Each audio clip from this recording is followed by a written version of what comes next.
Everybody wants to be, but nobody wants to do.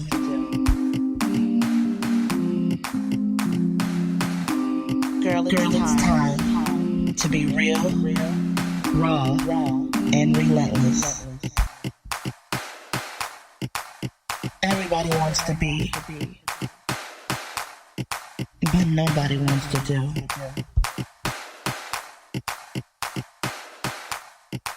You know it's time. Recrown you.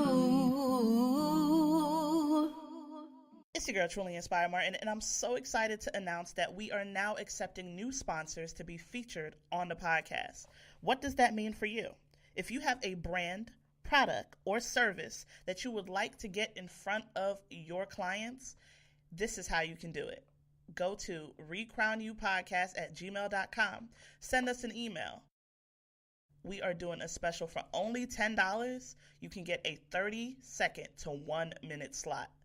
Don't miss this opportunity. It's going fast. What's up, guys? It's your girl, Truly Inspired Martin, and welcome to another episode of the Recrown You podcast, baby. Yes, we are here. I hope you guys are ready because today is getting a little hot and heavy. Whew. So we are here for the women who are ready to be real, raw, and relentless in unleashing their inner badass. So what does that mean for you? That means that you are ready to get on this journey and figure out, how do I get my life together? Like truly, like not just the talk that we say, girl, I need to get my life together. No, like really, how do we get this thing together? Here we talk all things. I'm talking about business and professional development, personal development, relationships, and, I'm going to throw some other things in there too. But everything umbrellas under the big picture, which is about us, the women who are ready. The women who are ready. We're just ready to get our lives together. We're ready to get our mindsets together. We're ready to shed our past and look at every aspect of what makes us who we are. And sometimes that can be a really hard pill to swallow. I'm not even going to hold you up. But it's something that we have to do, because it's necessary for your growth. So y'all already know what month this is. I was excited on the last episode, so y'all know it's Mental Health Awareness Month. And yes, I get excited about this because this is the things that we need to get excited about. We get excited about going to the club. We get excited about talking about boys and relationships and getting this money and building these businesses. But none of that means nothing if your mental health ain't together. And I had to realize that the hard way, because there was stuff that I did not cope with. There was stuff that I did not deal with. There was stuff that I suffered with in silence and nobody knew about. And I think there's so many components to mental health. And trust me, this month is going to be fire. So y'all better be ready for this. So today, this is going to hit some people in the gut somewhere. This might hurt a little bit. Okay, this might hurt a little bit. And I'm just going to tell you to brace yourself. I'm just going to tell you that this is a conversation that needs to be had. And if you really know what's up, then you really want to have this conversation. And I'm excited about this conversation today because, honey, I've been dying to have it. But let me tell you guys, because, let's get it started with a little bit of statistics. So here's the statistics for today. You're probably going to get an idea just based off the statistics where I'm going with today's episode. So pay attention. 27% of churches have a plan to assist families with mental illness. Ooh, where's she going, guys? Where's she going? 35% of Americans say mental illness could be overcome with Bible study and prayer alone. Fix it, Jesus. That's what we say, right? Lord, speak to me. Fix it, Jesus. God, I know you can. Now, let's not get it twisted. I'm a woman of pure faith and spirituality. I love God. You don't love God? What's wrong with you? Yeah, I'm that one, right? But I also know that I get so tired of people telling me to just pray about it. I get so tired of people telling me that if you just put your faith in, no, that's understandable, but you got to understand that also faith without works is dead. So you can have faith, you can pray, you can believe, but there's also this thing called counseling that's okay. And I think it's even in the Bible somewhere, he tells you that you can seek counseling, right? And seek physician, right? You need to be okay with saying, you know what? I have faith. I've been praying. God, I need your help, but you got to do the work and go get it for yourself. So today's episode is called Stop Telling Me to Pray. Okay. I got my sister from another mister. I got some amazing women around me in my life, and I had to bring this one to the forefront, honey. Her name is Kaceys Venning. Her company is built for this. Okay. She is a mental health advocate, speaker, author, and trainer. Okay. Today we are talking about faith and mental health, and this is going to bust some people upside the head, honey. But Kaceys, are you ready, baby? I'm ready. Ooh, tell us about you. Thank you. Thank you. Yeah. No, I'm so happy to be here. Thank you for this platform, this outlet, because it's needed, especially for women. We are multifaceted and we are just always pulled in so many different directions. And so it's necessary for us to have a place where we know that someone is going to advocate for us. So thank you. Aw, thanks. Yeah, I'm excited about getting into this topic. I am a nonprofit co-founder of an organization that works with young people here in the metropolitan Atlanta area.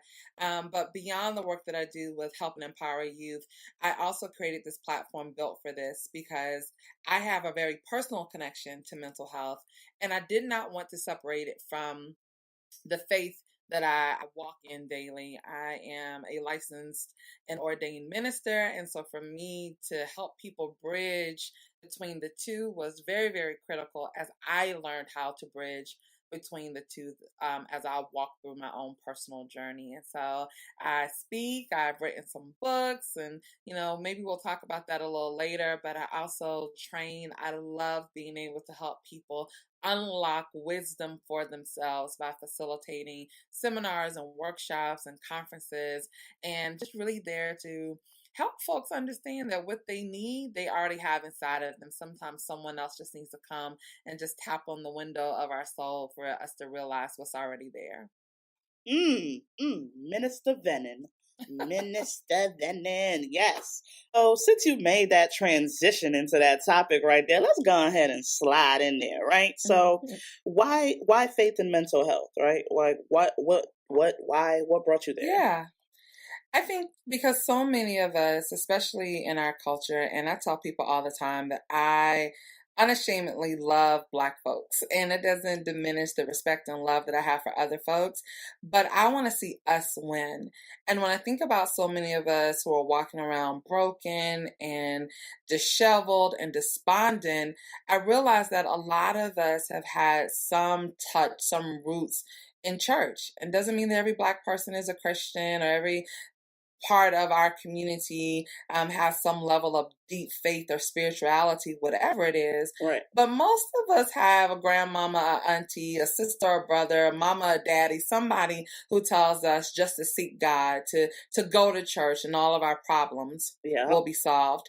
And the reality is, as someone who did that, I grew up in church. I've dedicated my life to faith and to ministry. Something still wasn't clicking for me. And I realized that I needed someone who was specialized, who was trained, who was educated, who was skilled to help me understand how my brain and my emotions work so that I could then couple that with my faith. And so for me, taking on this platform has been really, really important because I need people to know that you seeing a therapist doesn't mean that you don't love God. If someone has diabetes, we don't tell them, oh, we'll just pray about it. If someone has a broken leg, we don't tell them, go get a cast put on it. If someone has hypertension or high blood pressure, we don't tell them, just go ahead and eat all that pork. Don't take your pills. No, we tell them, do what the doctor has told you, in addition to you praying. And so I really just want people to understand and to know it can be both and. It doesn't have to be either or. It can be both and, not either or. That's a word right there, Pastor. But that's the truth though. And listen, I'm sitting here like, I love my mama. I love my family, you know what I'm saying? But sometimes they don't get it when I just be like, okay, mama, I get it. I'm supposed to pray. I'm supposed to pray about it, but okay, what then? Like, and what? Like, because sometimes you're even in that state where you don't want to pray. You can't even see what prayer look like because you're like, I'm caught up in this mess right here. Like, what do That's I right. do? And I think that is so important to realize that stop telling me to pray. Right. Like just straight up. And really, I want to know what made you come up with that name right there. Stop telling me to Oh, pray. yeah. So I heard that a lot. When I had my last really serious episode, it was in 2008, and I had a full mental and emotional breakdown. And during that time, I would reach out to my family, to really, really close friends, and they would always tell me, well, Kacey, I don't know what else to tell you to do but pray. Have you prayed about it? Do you want me to pray with you? And it got to the point where I'm like, look, I've prayed enough to pray for everybody in this world 15 times over. Ain't there no more prayers left for me to pray? And praying alone is not working. So stop telling me to do that. Stop telling me to just pray. And what I realized is that even when we look, in scripture, look at faith as an example, there are times where Jesus admonished and disciplined the disciples for wanting to have a service, for wanting to pray when the needs of the people could just be met. And so if there's something that you can do to fix it, God doesn't require you to pray and ask for the answer when the answer's already been given. And so telling people to pray about their emotions, their minds, the chemistry in their brain and the chemical imbalance isn't enough, because there are professionals and supports in place that have already been provided as the answer. You need to pick up the phone and make an appointment, and then you pray that you find the right person that can meet your needs. You pray that you're open to the treatment that they give you. You pray that you are a willing vessel for healing to take place. When my emotions are in turmoil, when the chemical imbalance in my brain is keeping me from being able to function, no, pick up the phone and make an appointment, and then you pray later. And that brings me to some thoughts in my mind, man, because I'm like, how many people, right, have walked away from the church, dealing with all of these different emotions, and they dealing with church hurt and all types of stuff, because it's like, man, y'all ain't doing nothing for me. Y'all keep passing this basket around. Y'all want my money.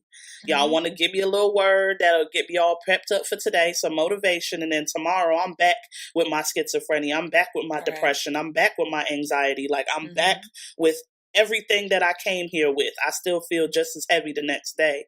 And what do you think churches can do? Like, is there something that can be done there? Yeah, I think churches have to admit that they are not the be all and end all answer to every problem that people walk through the door. And that in order for you to be an effective church, you have to understand where your limitations end, and then provide the support and the resources for someone else to pick up the baton and keep running with that particular person. Another, and I'm not going to advocate for one particular church or another, but there are many churches in the metropolitan Atlanta area that understand this, and they have put counseling in place at their churches. I'm fortunate to attend one that does that. And they know that, look, we can give you the spiritual feeding that you may need, but I don't know how to fix your anxiety when it's a chemical imbalance. I don't know how to fix your depression when it is something that is embedded in your DNA. I can't fix your schizoaffective disorder. I can't fix your bipolar when it comes to the medical side. So let me put counselors in place. And for churches that may not be big enough to have on staff or on-site counselors, being able to provide resources of where people can get the support is a great first step.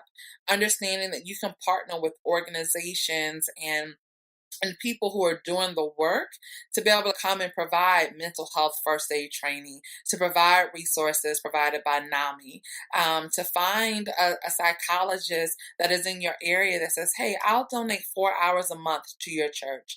If there's someone who's really in need and they don't have the insurance or the finances. And sometimes we just need to say from the pulpit, is there a doctor in the house? Is there someone that sits amongst us that is a licensed, credentialed professional professional that would be willing to help us build this ministry in our church. But we have not because we ask not. And sometimes that starts right in the house. And so I think the first thing the church needs to do is to know and to admit they can't fix everything, but they can be a facilitator for it by getting the resources needed to be placed in the house. So I'm sitting here and I'm thinking, right, like there's some women that's listening and they're probably like, straight up to hell with church. and that's how they're feeling, right? And what do you say to somebody that's been church hurt like that? Like they've gone in there, the pastor, the deacons, everybody done seen them crying their heart out. They broken. They're going through it, depression, anxiety, things that they don't even understand, right? And they went to this place because this is where they thought they could get their help. And nothing came of it. Like, how do you recover from that kind of church hurt? Yeah, that's hard. And I think because we have set church on a pedestal that when you come into this place, everything that's wrong with the world is going to be right. And we forget that church is full of people. And people are going to bring their own stuff regardless of their title. Yes. And that there's so many people who are also going through their own hurt that sometimes they're unable, not that they're unwilling, but unable to see yours. And so the first thing that I tell people who experience church hurt is to know that you're dealing with people and you have to give them room to make mistakes. You have to give them room to be human. And sometimes we have to speak up. If someone has hurt us, we need to say, I don't appreciate how you said what you said to me. Can we try this again? Or maybe you don't know enough of my story, so I would appreciate it if you didn't pass judgment on me. Let's try this again. And so some of it we have to be willing to cultivate in terms of how we want to be treated, even in church. Because when we walk through the doors, we can't make the assumption that everybody knows how to treat one another, what to say and how to say it. Right. The second thing is that churches need to train their parishioners, their members, their congregants on how to love better. And sometimes we make the assumption on the other side that people who are walking through the doors are ready to be told about themselves so that they can get better. And really, a church is just a hospital. It's a place where people who come, whose souls and whose spirits are sick, in an effort to find out what God wants them to do so that they can become a better individual, so that they can continue to work that He has called and commissioned them to do. And the other thing, just practical, is sometimes you need to find the right place for you. Every church is not designed for every person. There's some churches that get it. There's some churches that don't. There's some churches for folks who are fundamentalists. They are strict traditionalists. I don't believe in whatever tradition you hold on to. There's a church for you there. And then there are other churches that allow you to come in and be your broken self until God does His good work in you. So if you've been church hurt, don't leave church. Find one that works for you, but also be willing to speak up for yourself, because sometimes people just don't know because they can't see past their own stuff. Whew. Listen, first of all, let's rewind real quick. You said the church is just like a hospital. Ooh. Listen, I feel like I'm getting a word on here today.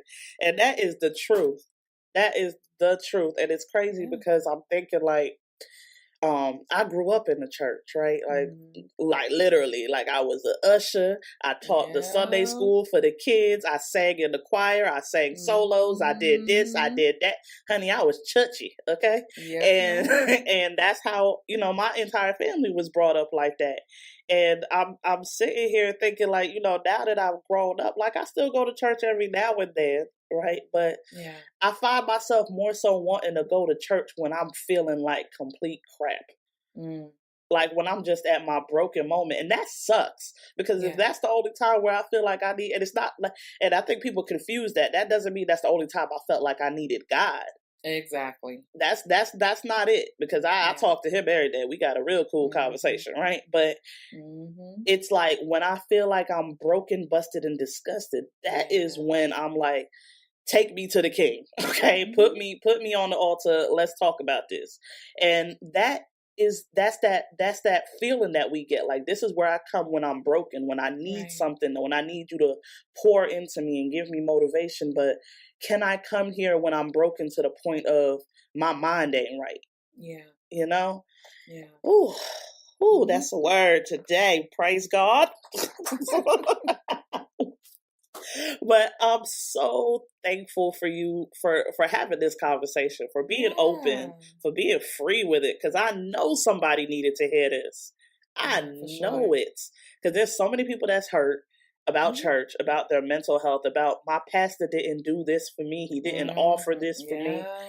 And you just gave some real tips and resources, some things, some strategies that can be put in place, not only as the people of the church, but the people outside of the church looking in.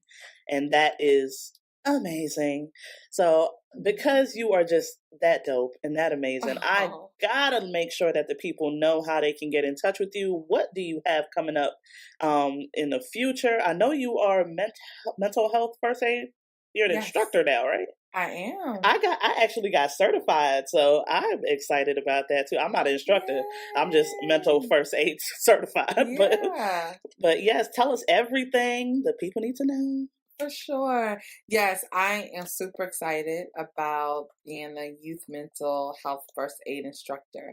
So if you believe that your organization, maybe even your family, because we all have kids in our family, your own church, sorority, what have you, would love to be trained on how to recognize the signs and symptoms, you can reach me at CaceysVenning.com and just go to the contact page. Let me know you're interested, and I can give you all the details about how we can make that happen. But I also have an event coming up on July 20th, and it's called Building Balance, and it's for women. It's for us to understand our physical, our spiritual, our emotional, and our mental health, and how do we create balance. And we're going to have licensed professionals, so psychologists, life coach, marriage and family therapists on hand. We're also going to have some good food, some good entertainment, but also tools and resources that